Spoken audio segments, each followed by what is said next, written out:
एक ऐसा खूंखार डाकू जिसका नाम सुनते ही पूरी राजगृही कांप उठती थी। लोग उसके साय से भी डरते थे। लेकिन क्या आपने कभी सुना है कि एक डाकू भी मोक्ष पा सकता है? ये कहानी है रोहिणी चोर की। राजगृही नगरी के पास वैभारगिरी नाम का एक पहाड़ था और उसी पहाड़ की एक गुफा में रहता था एक खूंखार डाकू जिसका नाम था लोहक्षुर। धन लूटना उसका काम था और निर्दोषों पर अत्याचार करना उसकी आदत। यही उसका जीवन बन चुका था। पूरा नगर उसके नाम से कांप उठता था। इसी लोहक्षुर का एक पुत्र भी था जिसका नाम था रोहिणी, और कहते हैं कि वो अपने पिता से भी 2 कदम आगे था। समय बीता और एक दिन लोहक्षुर गंभीर रूप से बीमार पड़ गया। उसे आभास हो गया था कि अब उसका अंतिम समय निकट है। मृत्यु शैया पर लेटे हुए उसने अपने पुत्र को कहा, बेटा, कभी भी किसी साधु का उपदेश मत सुनना। उनके शब्दों को कभी कान में मत पड़ने देना। यही मेरी अंतिम शिक्षा है। हमेशा याद रखना और कभी मत भूलना। रोहिणी ने अपने पिता की इस बात को गांठ बांध लिया। आप देख रहे हैं YouTube चैनल जैन लाइब्रेरी।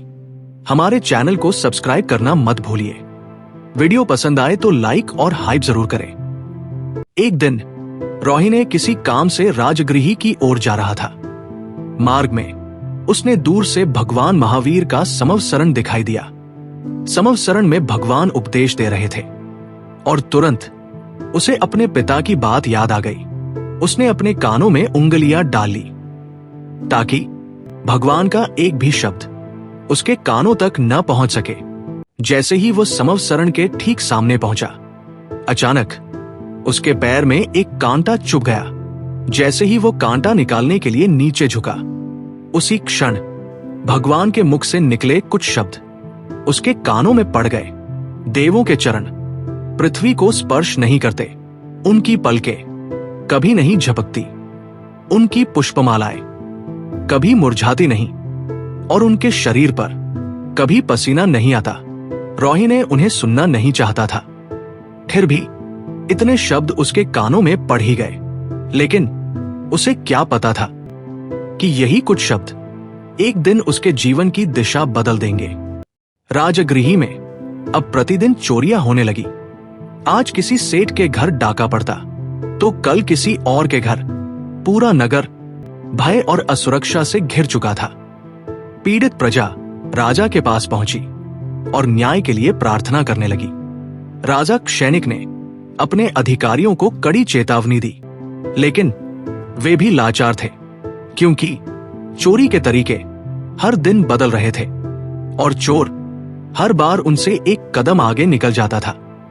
किसी को यह भी समझ नहीं आता था कि चोर आता कहां से है और गायब कहां हो जाता है। अंततः राजा के प्रधानमंत्री अभय कुमार ने यह चोर को पकड़ने की जिम्मेदारी अपने ऊपर ली। अभय कुमार ने गुप्त रूप से नगर के सभी द्वारों पर सशस्त्र सैनिक तैनात कर दिए और कठोर आदेश दिया गया कि जो भी अपरिचित व्यक्ति नगर से बाहर निकलता दिखाई दे, उसे तुरंत पकड़ लिया जाए। अब हर द्वार पर पहरा था, हर रास्ते पर निगरानी, बस इंतजार था उस रहस्यमयी चोर के सामने आने का। रोहिणी अपनी चालाकी में माहिर था। वह चोरी का सारा माल नगर में ही कहीं छिपा देता और जब मामला ठंडा पड़ जाता तो धीरे धीरे उसे अपनी गुफा में ले जाता। एक दिन प्रातःकाल जब वो नगर से बाहर निकलने लगा, तब उसके हाथ बिल्कुल खाली थे। लेकिन सैनिकों की नजरों से वो बच न सका। खाली हाथ होने के बावजूद सैनिकों ने उसे पकड़ लिया और तुरंत उसे प्रधानमंत्री अभय कुमार के सामने प्रस्तुत किया गया। लेकिन जब तक चोरी सिद्ध न हो जाए और ये प्रमाणित न हो जाए कि वही चोर है, तब तक दंड देना अन्याय है। उन्होंने रोहिणी से पूछा, तुम कौन हो?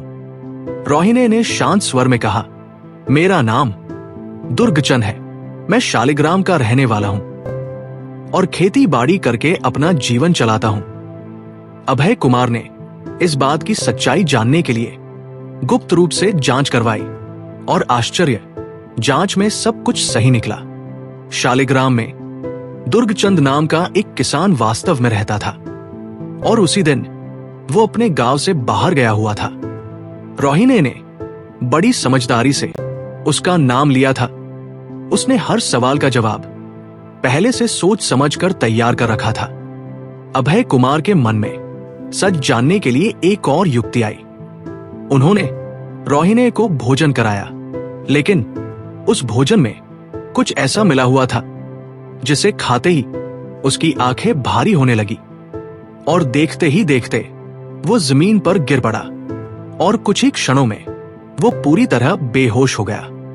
बेहोशी की अवस्था में उसे एक सजे धजे भव्य कक्ष में ले जाया गया। चारों ओर संगीत, नाद और नृत्य का अद्भुत वातावरण था। चारों दिशाओं में 16 श्रृंगार से सजी अत्यंत सुंदर स्त्रियां हाथ जोड़कर खड़ी थी।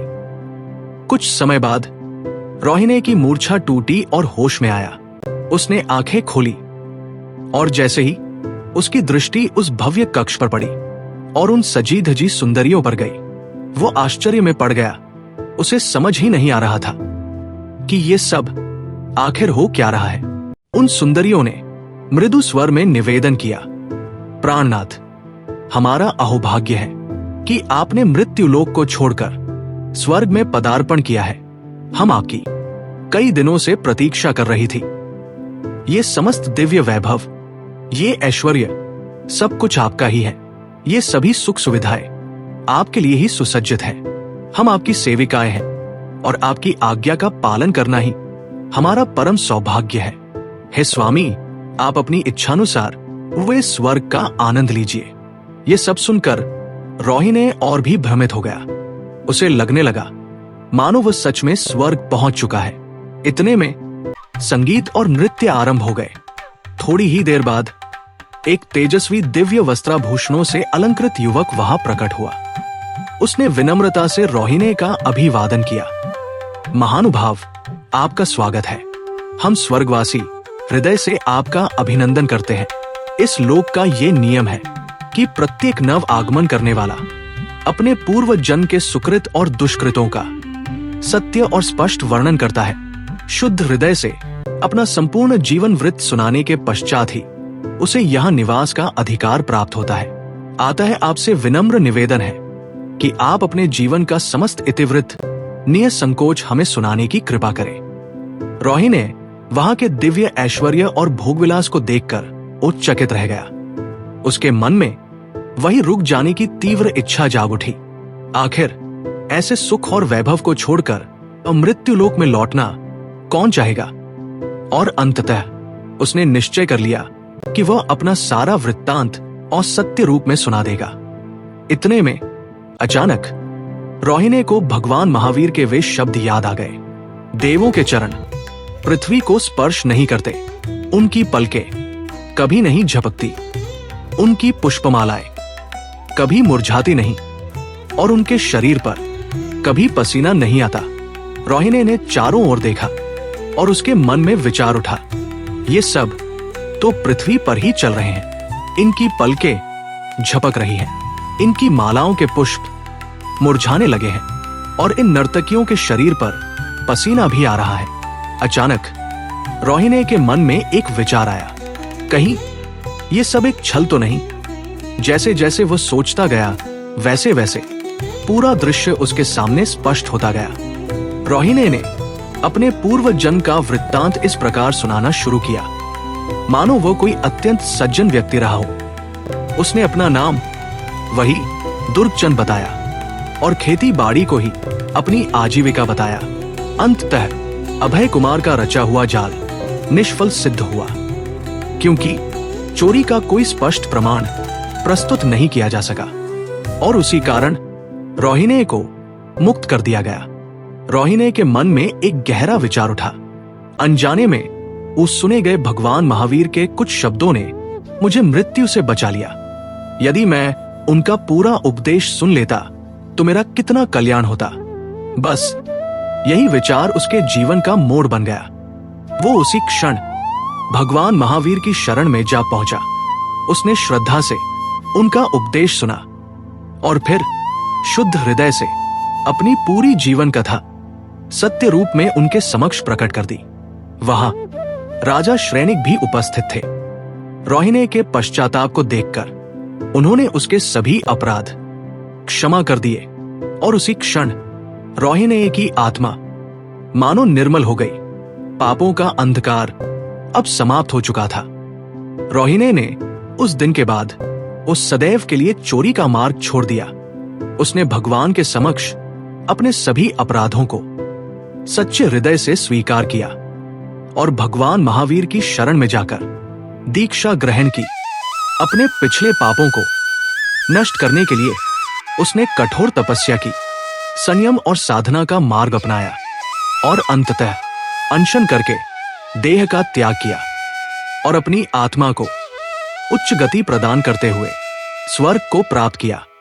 इस कहानी से हमें यह सीख मिलती है कि भगवान के वचनों को यदि हम ध्यानपूर्वक सुने और जीवन में उतारे तो वे हमारे जीवन की दिशा बदल सकते हैं। चाहे व्यक्ति कितना भी पापी क्यों न हो, यदि वह सच्चे मन से पश्चाताप करे और भगवान की शरण में आ जाए तो उसका जीवन भी पवित्र बन सकता है। जैन धर्म की प्रेरणादायक कहानियां सुनने के लिए हमारा चैनल जैन लाइब्रेरी सब्सक्राइब करना मत भूलिए। नियमित अपडेट प्राप्त करने के लिए मैसेज करें हमारे मोबाइल पर और हमारे व्हाट्सएप ग्रुप से जुड़े। वीडियो पसंद आए तो लाइक, कमेंट, हाइप और शेयर अवश्य करें।